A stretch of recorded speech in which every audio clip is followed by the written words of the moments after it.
Üdvözlök mindenkit! Akkumulátoros fúrógépek akkumulátorainak a felújítása előtt állok. Összesen összegyűlt 6 darab fúrógép akkumulátor, illetve van egy akkumulátoros porszívóm, aminek szintén szeretném az akkumulátor pakját felújítani. És a régi nikkel-kadmium akkumulátorcellákat 18650-es lítium-ionos cellára fogom cserélni, amit majd a következő videómban fogok megmutatni. És hogy mindezt gazdaságosan tudjam megoldani, Kínából rendeltem a cellákat. Nézzük is meg, hogy néznek ki. És mielőtt kibontom a csomagomat, néhány fontos információt elmondanék. Az egyik az az, hogy a videónak a célja az lenne, hogy segítséget tudjak nyújtani abban, hogy milyen cellát válasszatok. Ennek érdekében le fogom tesztelni a cellákat, megnézzük, hogy valós-e az állítás, amit a forgalmazó állít, hogy a kapacitás megfelel a leírtaknak. 3400 mAh ígér egyébként a gyártó, ezt le fogom tesztelni. És még arra vagyok kíváncsi, hogy ezeknek a celláknak a súlya nagyon sok mindent elárul. Azt írja a forgalmazó, hogy 46 g egy cella, ezt is le fogom mérni. Na, tehát ez így néz ki a csomagolása.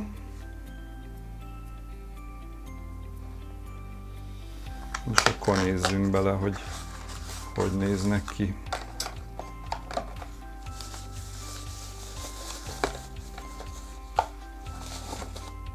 Tehát én ezeket a cellákat úgy választottam, hogy elolvasgattam a vásárlóknak a kommentjeit, és a másik szempont pedig az volt, hogy hány csillagos a forgalmazó, áruház.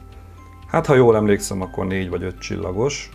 Tehát így a kiviteléből is azt látom, hogy nem egy gagyi termékről van szó, és ami még fontos, hogy olyan cellákat választottam, amin már rajta vannak a forfülek.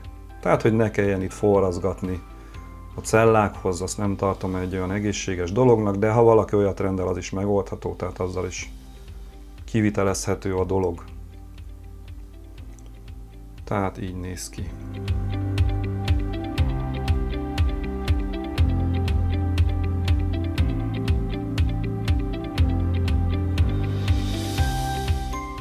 És akkor, amit a leggyorsabban le tudok ellenőrizni, az a cellának a súlya. Nézzük meg, hogy valós-e az állítás.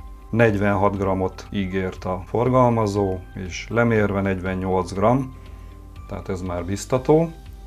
És azért azt elmondanám, hogy ha egy cellának olyan 24-25 g körül van a súlya, attól olyan túl sokat ne várjunk, tehát az olyan 1000 mAh tudhat, vagy esetleg még alatta. Én úgy gondolom, hogy az egy hamisítvány. Jó, tehát a cella súlyával akkor meg vagyok elégedve. Még azt megmutatom, hogy mire lesz szükségünk. Ugye ezekhez a cellákhoz kell egy töltő elektronika, ami a cellákat védi. Mitől is kell védeni a cellákat?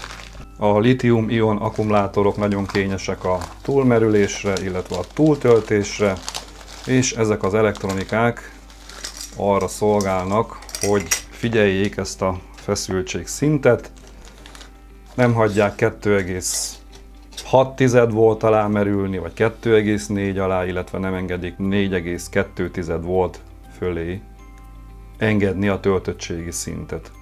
És miért van itt kétfajta elektronika? Ugye látjátok, kétfajta van. Felbontunk egy ilyet is. Én 3S-est, illetve 4S-est rendeltem, ami azt jelenti, hogy 3 cellát fogok használni, vagy 4-et. A 3 cella figyeléséhez elegendő egy ilyen 3S-es elektronika, a 4 cella figyeléséhez pedig egy ilyen elektronika szükségeltetik, ami 4 cellát tud figyelni. Hát valószínű, hogy én csak a 3-ast fogom használni, de úgy szeretem, hogyha mindenből van mindenem, úgyhogy legyenek ilyen elektronikák is. Mert általában az akkumulátorok, amiket fel fogok újítani, 12 voltosak, 14,4 voltosak, én szerintem 3 cella sorba kötve bőven elegendő lesz.